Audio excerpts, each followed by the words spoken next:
Hey guys, this is Calistonian. I'm the lead developer of the Heirs of Elendil project for Third Age Total War Divide and Conquer. And this is going to be the first of hopefully many developer diary videos that I'm going to do. And the goal of this video is going to be to review sort of the major items on the to-do list for the next version of the submod, so that you guys have an idea of what's going on behind the scenes, and so that we can have an opportunity to get your reactions on those ideas before we actually start implementing them. But before I get into all that, I just want to apologize briefly. My PC is not capable of making these types of gameplay videos, unfortunately. So, as you guys have noticed from my last video, there's a lot of bugginess with the campaign map and the battle maps, and I do apologize for that. I'm probably not going to make a Let's Play. I was planning on doing a Let's Play series for the submod, but it just seems like that's not going to be possible. But the good news is we have just recently wrapped up version 1.1 of the submod, so I hope that all of you guys who are watching have gotten a chance to try out the latest version. It does fix, most of the major issues that were present in 1.0, and amazingly, we managed to get that patch out within, I think, 20 days of releasing the first version. And that would not have been possible were it not for the monumental effort of the playtesters. I mean, these guys are incredible. Really, I cannot thank them enough for the work that they put in the last 2 weeks. This patch would not have been possible. And beyond just the team itself, really the support that I've gotten on this project has been incredible. I really did not expect it at all, so I want to thank you guys who are watching this video for supporting the mod, and reporting issues and suggestions. When I started this at the beginning of the summer, I did not expect this type of involvement from the community. It started out as a personal project, and I just didn't envision this at all. So again, massive thanks to you guys, and congratulations to you guys. This really was a community effort, I feel like. And kind of on that note, I would like to briefly talk about the news on the developer side of this mod, which is that we now have slowly been putting together a small developer team for the project. So that includes myself as lead developer, and Steel, who some of you guys know from the Discord. He's been a massive help on the playtesting effort for version 1.1, and he's going to be joining us as the lead of coordinating the playtesting going forward. And he is also an upcoming modder who's learning really fast and has been helping a lot with the ideas. So a lot of the ideas that I'm going to go over in this video were not my ideas, but actually things that he came up with, that he convinced me of. And yeah, so shout out to him. We also have a couple other guys who have shown interest in helping us develop the mod, and one of them is a 3D artist, one of them is an experienced modder. He's been making submods for DAC before I even knew that there was a DAC community. So hopefully our partnerships with them are going to be fruitful and are going to make it possible to do these things that we have planned that I'm going to talk about in this video. Because, to be honest with you, the things that we're going to go over are a lot more ambitious than what we've done so far with the submod. And it's not going to be possible for me to do these things myself.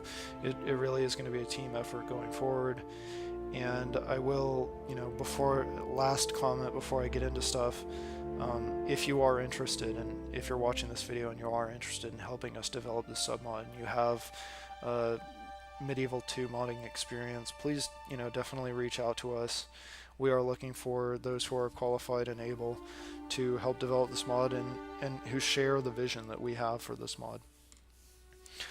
So again, thanks to you guys, thanks to the playtesters, and Thanks to those who have offered their assistance in continuing to develop this submod. Hopefully we're going to be able to put together a good show for the community going forward with the next version.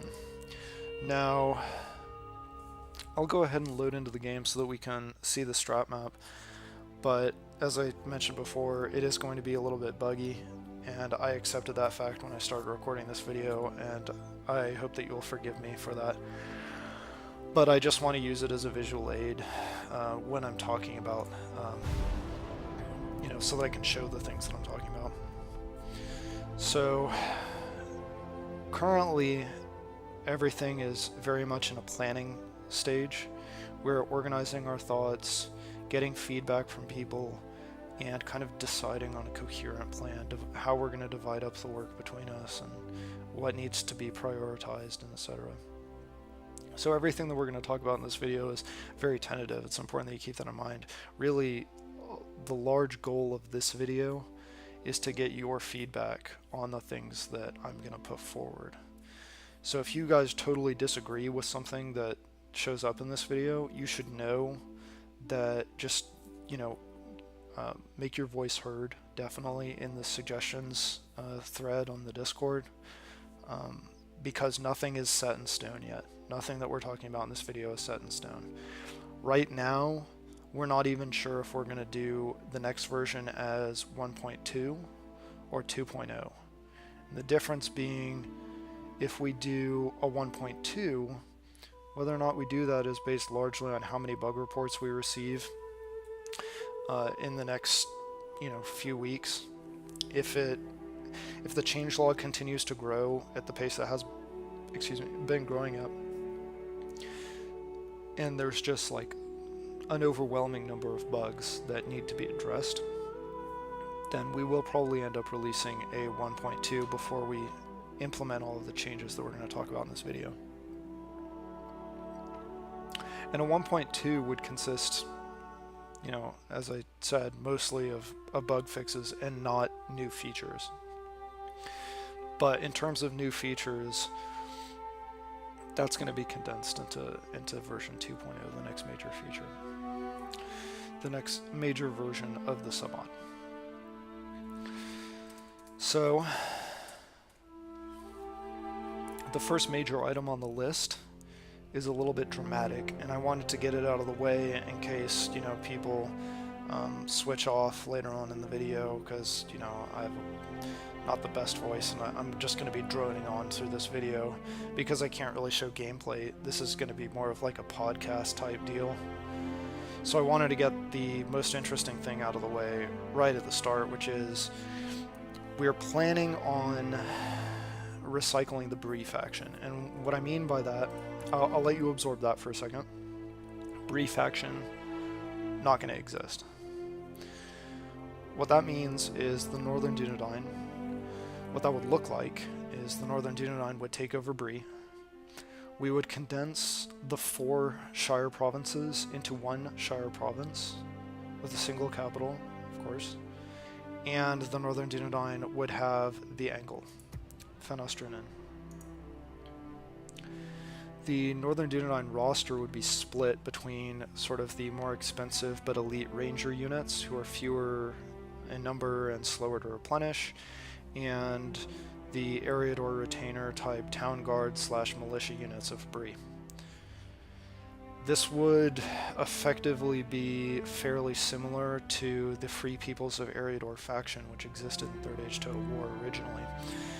Divide and Conquer split the Northern Dunedain and Bree into 2 separate factions, and I've been trying to find really their reasoning behind that, because when Gyn Steele first suggested to me, and he was not the first to suggest this, many people have suggested recombining the factions, but when he brought it up, he came up with a ton of good reasons as to why we should do this that I'll get into in just a moment. But I was trying to find, the justification, the rationale behind why they split these 2 factions in the first place.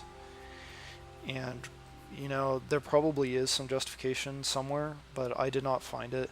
From talking with here and talking with other modders, it really seems like one of the main reasons was just because they could. There are 31 factions in the Medieval 2 campaign, hard-coded limit, and Divide and Conquer I think has 27 or 28. 2 of those are used for scripts. One of them is the scripts faction, which is very important for making the scripts work in this game. The other one is the United faction, which we'll talk about in the very next point. And then you have the Ents faction, which is unused, and as we all know, in Divide and Conquer, they're planning on using that faction slot for Gundabad. And they've done fantastic work with that so far.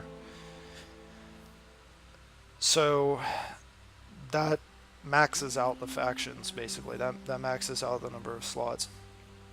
So when they implemented Bree, it was kind of a decision, as far as I know, that, well, we have an extra faction slot, and wouldn't it be interesting if we separated the kind of militia-style units that Bree has from the more elite-style ranger units that Northern Dunedain has, and we can even divide the 2 cultures between those 2 factions, give them a kind of more unique vibe. And I don't think that's a bad approach. You know, like most people, I didn't really have a strong opinion one way or the other. I like, actually, that there are more factions present in Eriador. It makes it a little bit more interesting, instead of just having one Free People's faction right in the middle. And additionally, I think one of the major benefits of it is that it provides ownership for the Shire regions without having them be directly controlled by Northern Dunedain or being rebel. If they were rebel, they would be captured almost immediately by Lyndon or Ered Luin or Enedwaith. So they have their own faction and they can protect themselves a little bit. But if you actually think about, you know, what is the role of the Bree faction in the grand scheme of things, there are really only 2 possibilities. Either they form this massive empire by stomping Enedwaith and Dunland and then conquering everything, you know, west of the Misty Mountains, which is unlikely. I think some people have reported that occasionally happens, but when that does happen, if it happens, your thought is, wow, that's unusual, because, you know, it doesn't have anything to do with the lore. It's completely detached from canon. You know, it's like, what the heck is this militia faction doing, conquering everything? Or option number 2, they don't do that, and they just kind of slowly die as Enedwaith or Dunland conquer them. So they basically just exist in order to be protected by the Northern Dunedain. And this begs the question, couldn't we also implement via script a system where the same regions, i.e. Bree and the Shire, have to be protected by Northern Dunedain while also being directly controlled by Northern Dunedain? And I think that makes a lot of sense. So yeah, and in terms of the actual benefits, so basically what I'm saying is there are not a whole lot of compelling reasons to keep the Bree faction around. I mean, we have already scrapped, in Heirs of Elendil, we have repurposed all of their quote-unquote elite units. The gatekeepers are now a Cardolan unit, the bodyguard is now a Cardolan unit, the Eriador retainers are shared with Arthedain and Cardolan. So a lot of their roster has already been cannibalized by Northern Dunedain in the submod, and the units that remain are largely redundant. I mean, there are very low tier militia units, some hobbit units that we'll probably keep, but basically the benefits to recycling the Bree faction is, most obviously, we get an extra faction slot. And I'll hopefully get to, at the end of this video, what some ideas that we've had for what to do with that extra faction slot. And I think they're pretty interesting.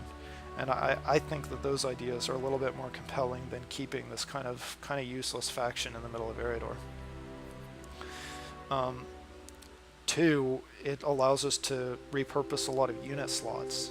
Because currently, where we stand with Heirs of Elendil, we have 2 vacant unit slots. And in Divide and Conquer 2.2, I think they had like 4. Don't quote me on that. but all of them got used for Gundabad. So they were originally keeping those unit slots open for a Reunited Kingdom script, as I understand it. Again, don't quote me on this stuff, but that doesn't seem like it's really going to happen at this point. So they use those slots for Gundabad, and we do anticipate using those 2 slots for Gundabad when that faction eventually does happen. But with Bree out of the way, that adds, you know, maybe 3 or 4 additional unit slots that we can do stuff with. And that's, you know, those are unit slots that don't even necessarily need to be used for the Northern Dunedain faction. And lastly, and I think most compellingly, is it frees up some region slots. So you guys are probably aware there's in terms of hard-coded limits for Medieval 2 Total War, there are 31 factions. There are 200 regions. One of them is the ocean, so that's 199 regions. And there are 500 units. But of those 199 regions, 4 of them are used by the Shire. And these are, you know, when we talk about kind of wasted regions, I think these are probably the most wasted regions on the map. We are planning on repurposing this Talfuin region. I think this was a mistake on my part to make this an independent region. I've been convinced that this is probably not the best use of a region slot because there is no action that ever happens out here on this part of the map. So this island is going to return to being part of the Forlinden province. But the great thing about doing this with the Breland and the Shire faction is that we can combine the Shire into a single faction with a single capital, and this allows 3 region slots, and this means we can probably add a region. One likely candidate is adding a region in the north of Eriador, somewhere in this vicinity, maybe somewhere between Athlin and Noshva. I never know how to pronounce that. I'm not even going to try. Possibly a region in northern Arthedain, somewhere up here, because the northern Arthedain province is a little bit large. These 2 regions are a little bit large. So these are likely candidates. And we have a few other options on the map, but really the idea would be to transform these 4 regions, whereas currently they just sort of sit there until kind of the end of time.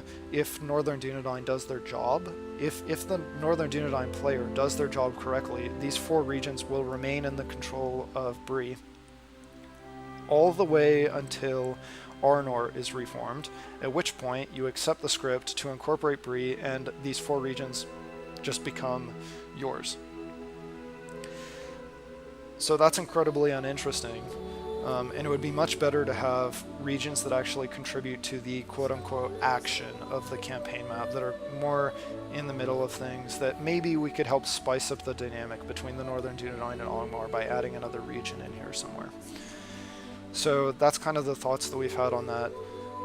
Major benefits for combining Northern Dunedain and Bree. You know, the faction slot, the unit slots, and the region slots. These all get to be cannibalized. So, even despite all that, I still had serious reservations about this idea, because this is a pretty radical change to the campaign map.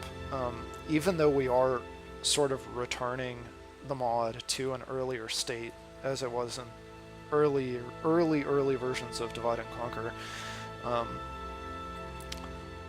it still strikes me as a very radical idea, and I had serious reservations about this, but I've kind of been convinced at this point that this is probably the best direction to take the mod in. It allows us to just do a lot that we want to do with the Northern Dunedain faction. But if you have strong opinions to the contrary, please definitely let us know. You know, go into the suggestions on the Discord or the comments on this video, and please let me know your thoughts on this. If you have compelling arguments as to why we should keep Bree as an independent faction, please let us know. Yeah, and don't be afraid to make your voice heard on this issue, or on any of the other issues that we'll talk about. The second major issue that we're planning on implementing in the next version of the submod is the United faction. And I mentioned this briefly earlier. There's the Scripts faction, which does a lot of useful script-related things, and there's the United faction, which is not. These are both hidden factions. You can't select to play as them from the campaign screen. You don't see them on the strat map, hopefully. but traditionally the United faction was set up in Third Age Total War for the reunited kingdom of Gondor and Arnor. So it was supposed to be this transformation into the reunited kingdom from either of those two factions, so that it would be a new culture. Maybe, don't quote me on that, but there would be a lot of other benefits that I'll talk about now. The benefits to using a new faction, basically what would happen is in the script, instead of just currently the Arnor script, if you accept incorporating Bree just simply becomes part of the Northern Dunedain. And obviously that would change if Bree is no longer a faction. For the Reunited Kingdom, Gondor simply becomes part of the Northern Dunedain again. And that's because we have not used this united faction. If we were to use a new faction, such that in the script, both Gondor and Northern Dunedain would be transferred to a new faction, the United faction. What that would allow us to do is it would allow us to change the faction name without having to do any telling the users to go into their files and change stuff for themselves. We could change the faction name, we could change the faction banner, we could change the user interface and the heads-up display, which, as you can tell here, is Mesoamerican. This is the same user interface that you're going to get with Enedwaith and the Vale, I think, and Dunland, maybe. I don't remember all the Mesoamerican factions, but we could change the user interface to the Gondor user interface. We could change all of the unit cards. So you'll notice that even though some units in Medieval 2 Total War, especially this is noticeable, particularly in Medieval 2 Total War, but the units will have different user interface. They'll have different cards, different large UI, which is this, and small UI, which is the unit card, for different factions, depending on which faction owns that unit. So currently in Heirs of Elendil, there's this optional folder where you can drop the folder in and it'll update the kind of rudimentary unit cards, which, for example, like this one here with the Ranger who's unarmored, his first tier armor upgrade, or all of these cards, which have kind of the first tier armor upgrades for the Ranger type units. And it will upgrade these cards to their fully armored, fully upgraded variants. Well, with the United faction, we could do that automatically, without having to get the user to drop in files. Additionally, we could change the bodyguard units automatically. We could change the strat models for all of the captains, generals, heirs, and faction leader, as well as a bunch of the custom characters. We could update their strat models. We'll probably use this for Gandalf, because currently Gandalf takes up 2 slots. This is another one of those just random, arbitrary Medieval 2 hard-coded things. But each faction is only allowed to have 10 custom character strat models, and Gandalf takes up 2 for Northern Dunedain, because he has Gandalf the Grey and Gandalf the White. So if we did a united faction, it would probably just be Gandalf gets 1 slot for each. So his transformation to Gandalf the White would coincide with Arnor's unification. Which leads me into my last point, which is that actually we are planning on using this united faction not for the reunited kingdom of Gondor and Arnor, but rather for the unification of Arnor. And this is, again, kind of a departure from traditional thinking on this issue, which is that, well, the United faction is supposed to stand for the United Kingdom, the reunited kingdom. But that's not what we're doing here. And originally, this is another thing. This was, I think Gein was the first to suggest this, and it took a lot of convincing. You know, we had a lot of back and forth on this issue. But I've come to agree with him to see it from his perspective, that really what it boils down to, and this was my original criteria, was which change is more dramatic? The change from Northern Dunedain to Arnor, or the change from Arnor to the Reunited Kingdom? And whichever one of those two is a more dramatic kind of cultural, institutional, political overhaul, that's the one that should use the United faction. to do all of those changes with the user interface and the unit cards and the bodyguards and all that. That's the one that it should get it. And I think the transformation between the ranger-based / town guard Eriador-based Northern Dunedain faction and the professional military, the High King and all that of Arnor is significantly greater than the transformation between Arnor simply incorporating Gondor. So if we use the United Faction for Arnor, which is our current plan, then the Reunited Kingdom will exist basically like it does currently in the submod, in that Gondor will just become part of Arnor. But Arnor will now be a new faction. It will be new. It will have all of those benefits, all those new things. The faction name, the user interface, the unit cards, the bodyguards, the strat models, all these other things that I'm forgetting about. All these great, unique things that make a faction unique. So that is the second major item on the list that we have already begun. We've already begun working on that. Because that's a lot of work. It sounds, when I'm describing it, like, oh, it's just a simple thing. You just have another faction, you switch the player's control to that faction, and there you go. But what that actually entails is going through all of the data files in the game and duplicating everything that says Turks, which is the Northern Dunedain, and making it say United as well. It means all of the unit ownerships that have Turks, which is like over half of the units in the game. All of the scripts that pertain to the Northern Dunedain also have to pertain to the United Faction. All of the buildings, all of the recruitments of units, all of the user interface, all of that stuff has to be duplicated for the Northern Dunedain faction in order to set up the United faction. And some of that work already exists in the game files as like holdovers from Third Age Total War. Most of that work is not there. So that's going to be a massive effort to get that set up and working correctly. But hopefully, with that set up, it will be really a game changer in terms of what we can do with the Northern Dunedain faction. So again, this is in my mind, kind of a controversial issue. Please do let us know if you think we should keep the United faction for the Reunited Kingdom, or if this is a good idea to use it for Arnor instead. And I think that it is a good idea, but definitely let us know your opinions on that.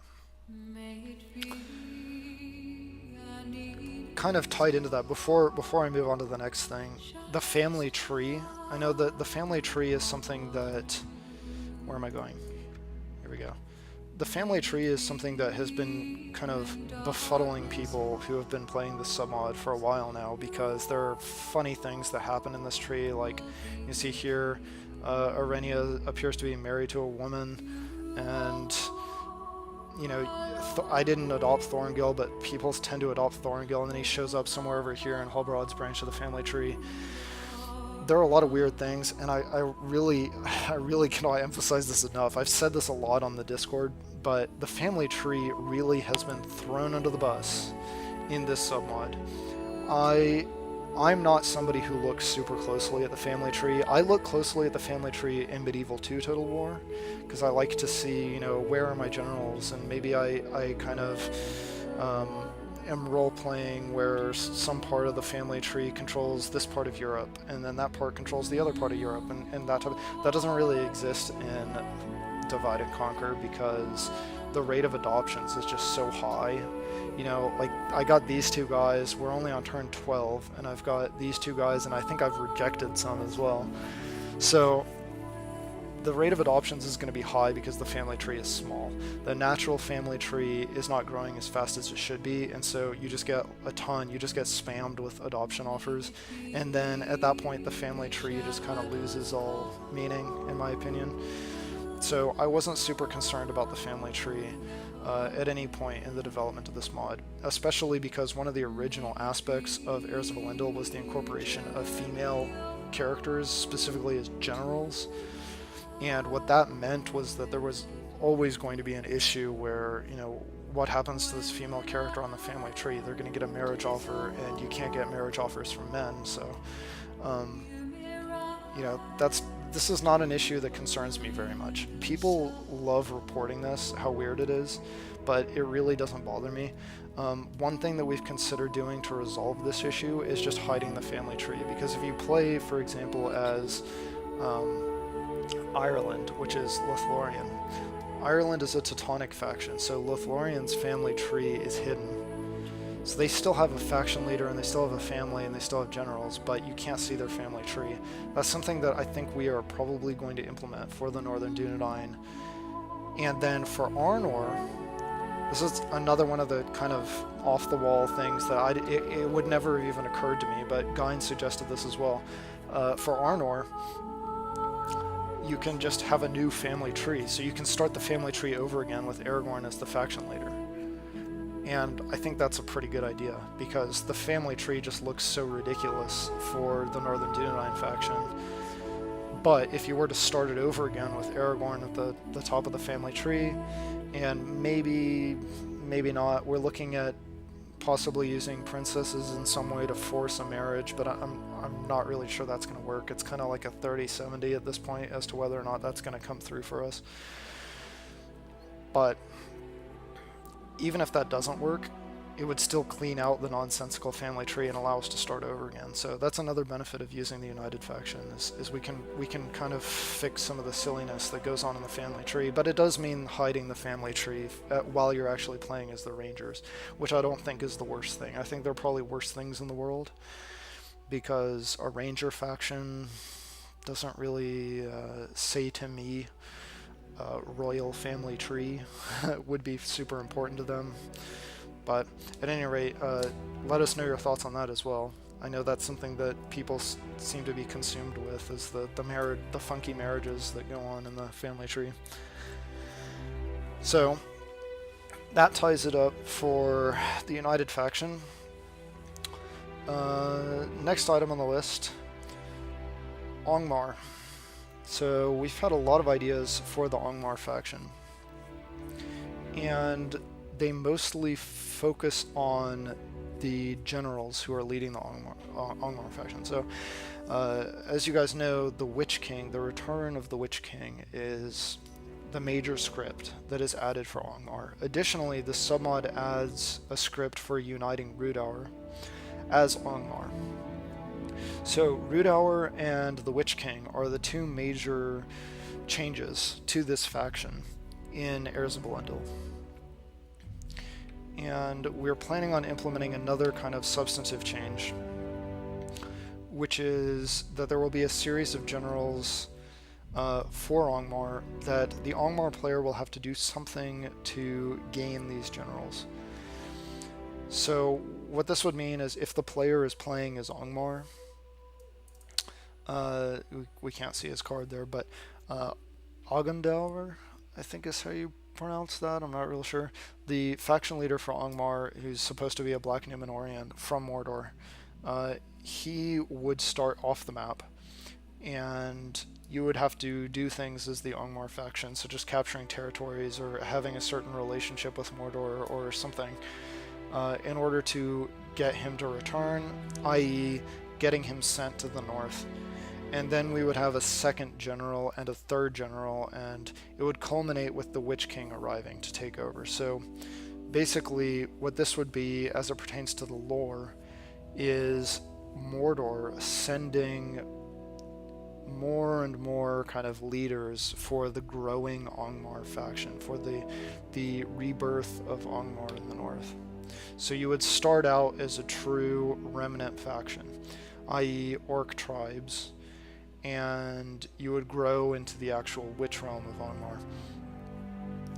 And it was actually put forward that we could use the Bree faction slot for Angmar. So what that would look like is Angmar would start out as the kind of generic tribes of the north, or orc tribes of the north. And then once they had done a certain amount of stuff, whatever that stuff may be, probably involving conquering regions and waiting to a certain turn number and, I don't know, being at war with ND or something. then the Witch King would return, and the faction would transform into the Witch Realm of Angmar. And I think that's a pretty good idea. I like that idea a lot. The problem is it takes up a whole faction slot to do that. And again, it goes back to the question of, do you use the United faction for Arnor or for the Reunited Kingdom? Which is more of an institutional change? Is there really enough of a change between remnants of Angmar and the Witch Realm of Angmar to justify using an entire faction slot for this faction? And I'm not sure that there is. So although I really like the idea of doing this type of, I like the symmetry of it. There's the symmetry of having the Witch Realm experience its own unification event at the same, more or less the same time that Arnor is experiencing its unification event, and then having those two great superpowers of the north of Middle-earth and duke it out. I like the symmetry there, I like the idea, but I don't think that we necessarily need to have an entire faction slot devoted to that just to achieve that result. But, you know, if you guys like that idea, do let us know. But currently, the current plan for Angmar is to institute this system where you get one general for doing something, and then Angmar becomes more powerful. Even if Angmar is AI controlled, this will affect the Northern Dunedain as well. And then the second general comes, and then Angmar becomes even more powerful. And then finally the Witch King comes, and Angmar by that point should be, you know, either on their last legs or already dead, in which case the Witch King has come to revive them, or they will be very, very powerful by that point. So that is the current plan for Angmar, those three generals, and probably some roster changes as well in terms of what is available and when. That's something that we're looking at doing. Not so much mapping related changes for Angmar, visual changes for Angmar, nothing is really planned. But we'll see. Nothing is set in stone yet. Angmar is kind of the second child of this submod. They've received the second most attention compared to Northern Dunedain. They're pretty distant second, I gotta be honest. But, you know, they are the Northern Dunedain's most obvious antagonist, so I think it is important that we devote a little bit of attention to the Angmar faction. And last note on that is that we're probably the second general for Angmar that arrives. I forget his name. Guy Steele had a specific name in mind. I think it was from Lord of the Rings Online or somewhere. I don't remember. But his arrival will probably coincide with Gandalf's arrival. So we are going to make Gandalf's arrival script related in some way, rather than being what it is in DAC, where he shows up on turn 55 or something like that. It's not very interesting.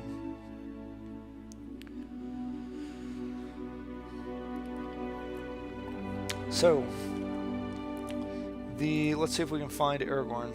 Where the heck is he? Did I already get to Telethorian? Maybe if I toggle for war, it'll be easier to find him. There he is. Okay, yes. Aragorn. His quest, and we have already 100% decided that we are going to do this in some way or another, if it's possible. So maybe I shouldn't have started with 100%. But Aragorn's quest is going to be completely overhauled. So currently, the way that it works in Heirs of Elendil is he spawns right about where this guy is standing. And there's a little script where there's a Angmar army attacking Pelargir, and Aragorn defeats them, and then he goes down to here, and he fights at Angmar, and he defeats the guy, and then he goes back to Lebanon, and then he spawns right here, and then he walks all the way back. So that's what I would call a very linear quest progression, and I think it was alright. The reason that I kind of put this into the game, I don't exactly remember. I think it had something to do with Amazon Prime is doing a Lord of the Rings show, and it supposedly is going to have something to do with Aragorn's travels around the world before the events of Lord of the Rings. His travels concluded in the year 2980. That's the year that he returned to Rivendell. And so the campaign for Heirs of Elendil starts in 2970, which was kind of in the middle, in the high period of his wanderings.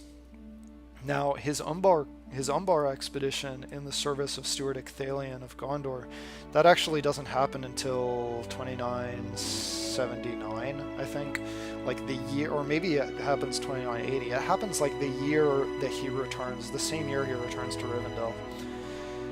And it says somewhere, I don't remember where this passage was, either in Lord of the Rings, maybe the appendices, I don't remember.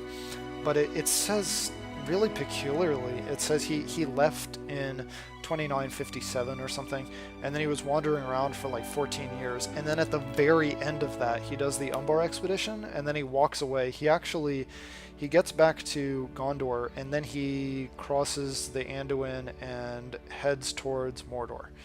And so he's somewhere over here, and he just kind of walks off. And then the passage says, and then he wandered around Middle-earth from the far reaches of the east to the far reaches of the south, where the stars are strange, which seems to imply that he was on the other side of the equator.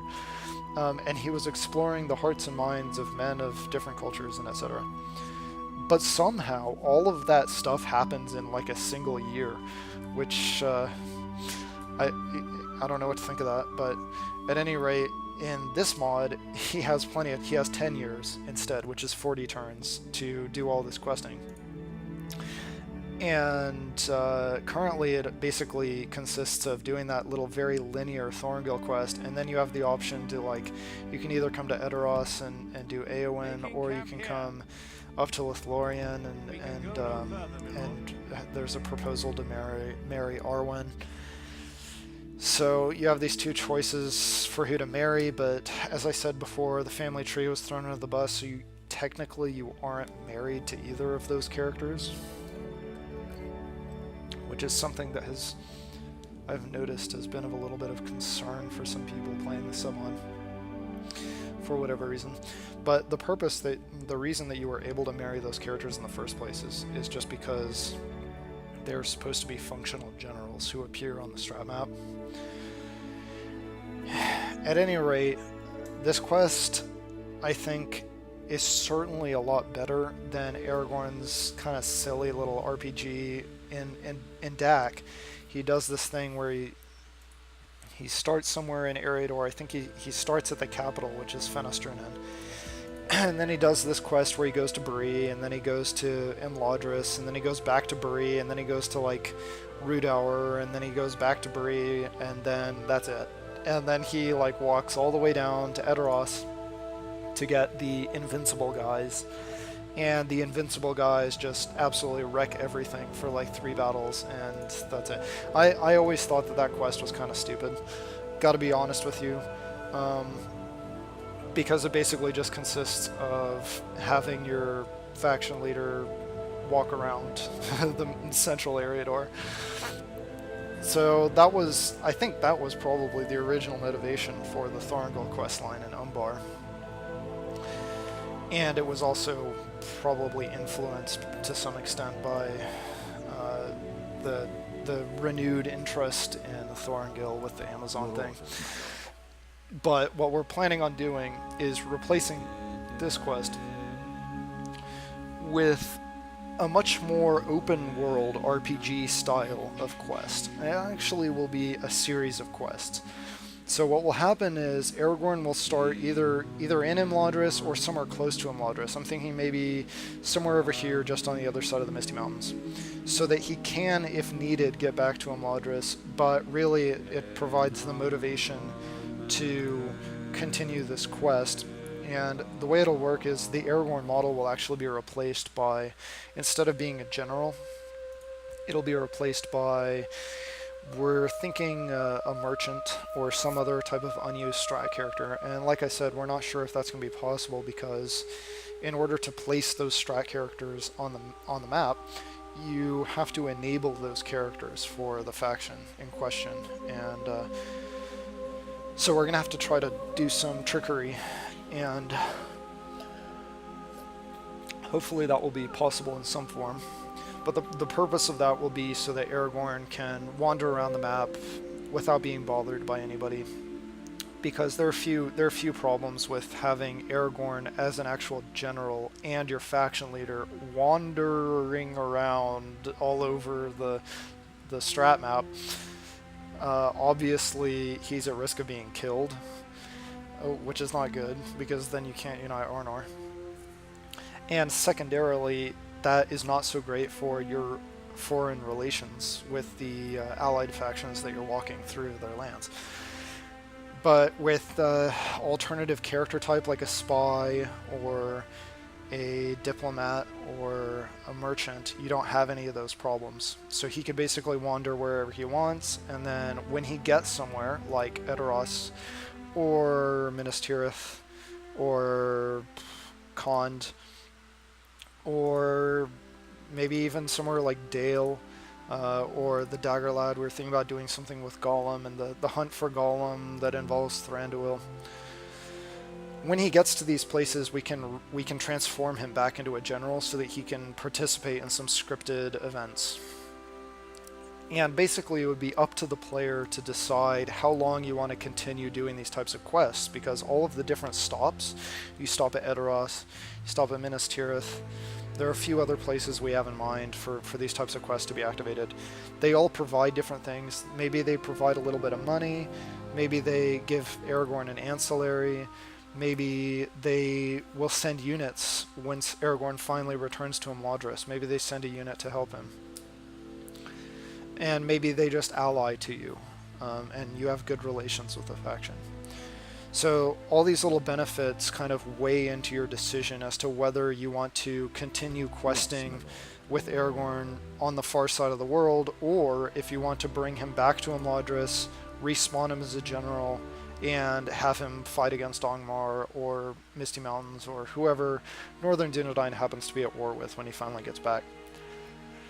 So we have been working on developing, kind of storyboarding that RPG quest and how that's going to work from a technical standpoint, and also just from a kind of storyboard standpoint, what we want to do with that. So yeah, that's the plan for the quest. I think we'll probably retain the Umbar expedition. Will probably turn into just one of many quests. So the Umbar expedition will become the quest for if Thorongil comes to Minas Tirith or something like that. And I do not expect the other quests, like the one for Rohan, to be nearly as involved, because this script, if you guys have actually looked in the campaign script file, the Thorongil script is very long, it's very complicated, it involves a lot of monitors, and it probably slows the end turn time down just a little bit. So we're probably not going to do something that's quite that involved, but hopefully they'll be kind of engaging and interesting quests, and lore friendly, I think, is the big thing that we're going for with these RPG quests, is canon friendly. What little we know about what Thorongil did, and kind of who Aragorn was, and what he might have done, what he was likely to do. We'll try to kind of keep it based on that. So those are the major items that we are for sure planning right now. Again, just to recap, Bree will probably be incorporated into the Northern Dunedain faction. We're going to be using the United faction for Arnor. We have the 3 generals for Angmar, who are going to be spawning for Angmar and leading them to reuniting the Witch Realm. And lastly, the Aragorn RPG. And those 4 items are really quite time-consuming to implement. So it is definitely going to be a team effort, as I said at the beginning of the video, in order to implement those things successfully in the mod. The less certain things I'll get into as we're wrapping up this video. These are things that we've talked about doing that we don't really have any plans for yet. We're not sure. They're low priority. They're lower priority, and we're not sure that they're going to be technically possible once we're finished doing the other stuff. The first one is the Ringlord script. The way that the Ringlord script would work is, I can't see Galadriel's picture there, but it would apply, currently the thought is, it would apply to Gandalf and Galadriel. It would be for if either of those two characters have the One Ring of Sauron, that this would somehow corrupt them, make them more powerful in the short term, but it would also somehow corrupt their faction and hurt their relations with good factions. And as I said, I don't really see, I don't really see the point of that script, to be honest.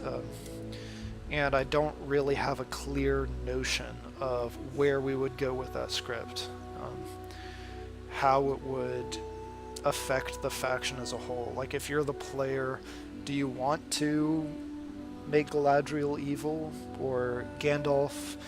Maybe Gandalf becomes powerful enough to challenge Sauron or something with the ring, and then how would that work? You know, Gandalf just becomes uber powerful so that he can go in and stomp Mordor all by himself and his bodyguard.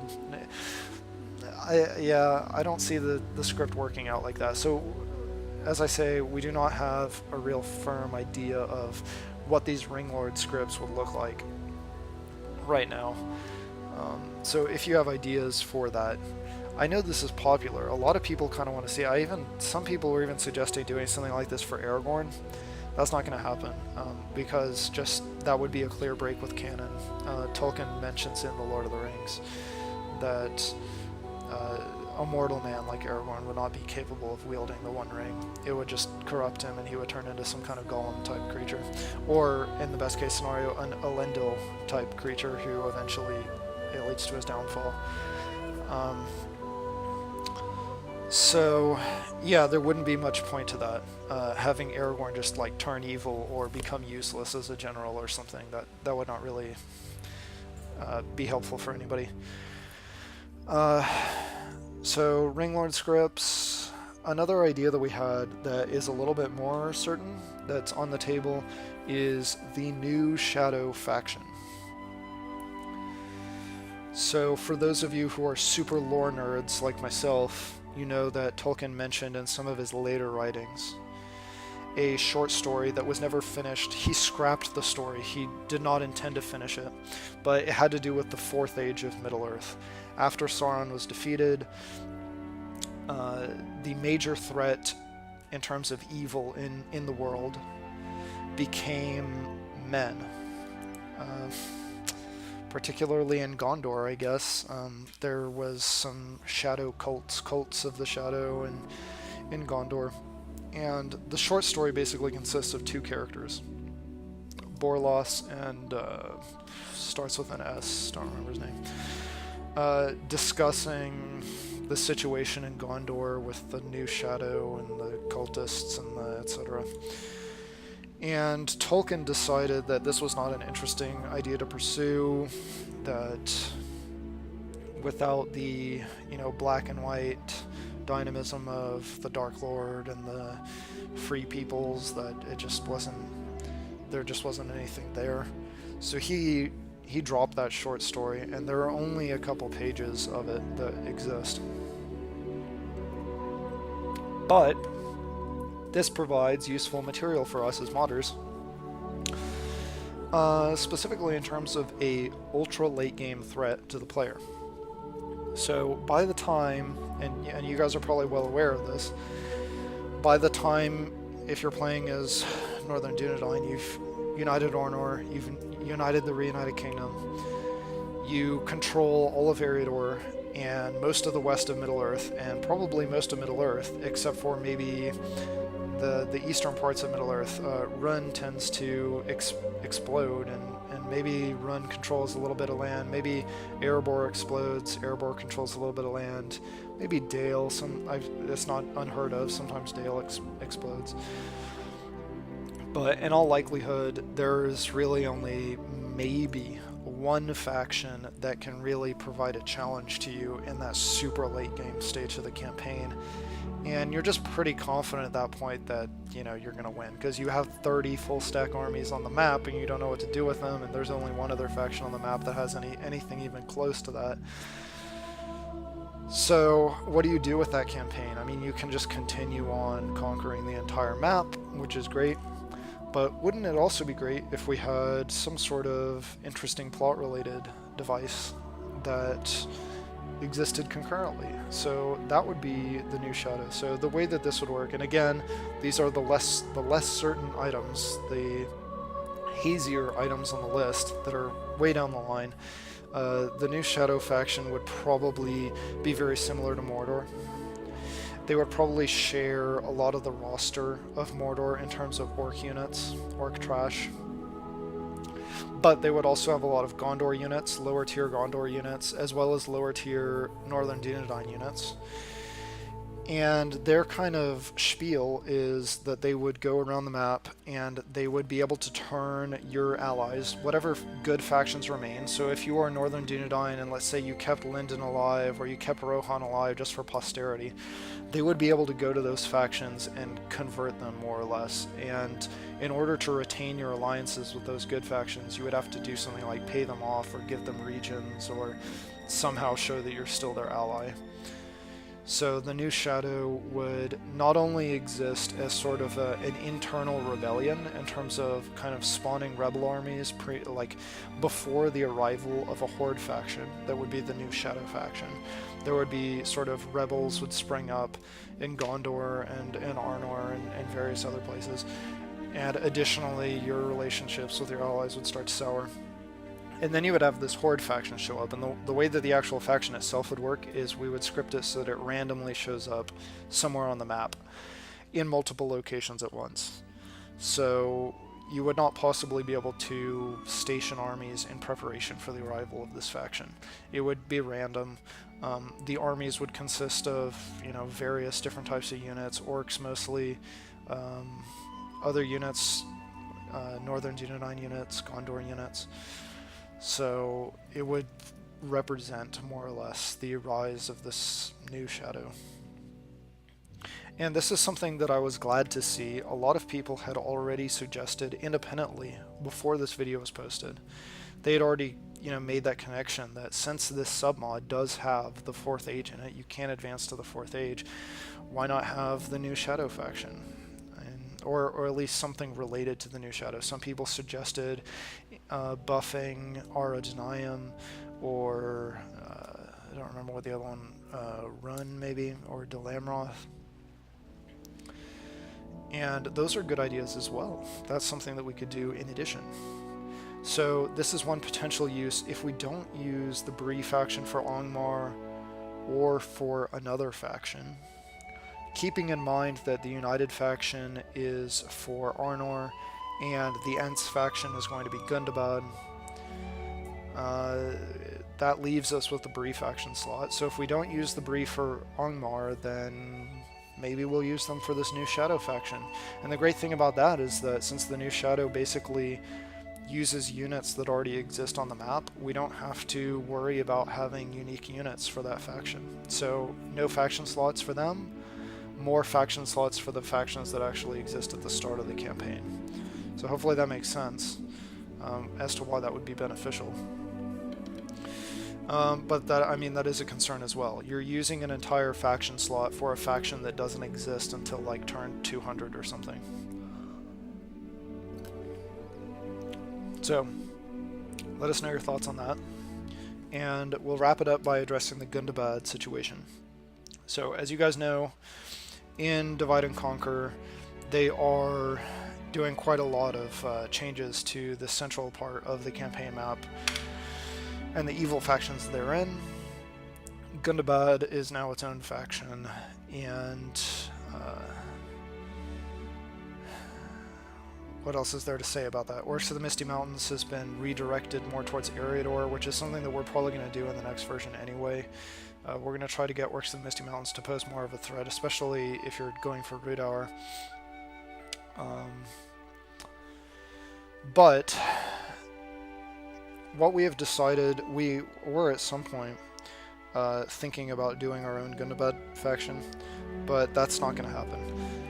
What we have decided is that we are going to let Dak and the Dak team finish their Gundabad faction, and then we're going to bring Heirs of Elendil into the next version of Dak. And that is also something that I don't even want to think about right now. It's late. I don't want to think about doing that much work right now. That is just an absolutely unbelievable amount of work. But that's what we're going to do. Instead of trying to make a Gundabad faction ourselves, we're going to let them do that, and then we're probably going to do a lot of changes to the Gundabad faction. And the most fundamental change that I think we're going to do, all of the Heirs of Elendil council members are in agreement on this fact, that Gundabad should have the aesthetic of the Hobbit movies. So in Divide and Conquer, and this may change, I don't want to speak for the Dak team, they're doing their own thing. Their aesthetic choices are not strongly influenced by the Hobbit. And I don't know why that is. That could just be because they didn't like the movies and they think that for whatever reason, you know, it's just not a good look for Gundabad. I think a common argument that I see is that it would make Gundabad look too much like Isengard.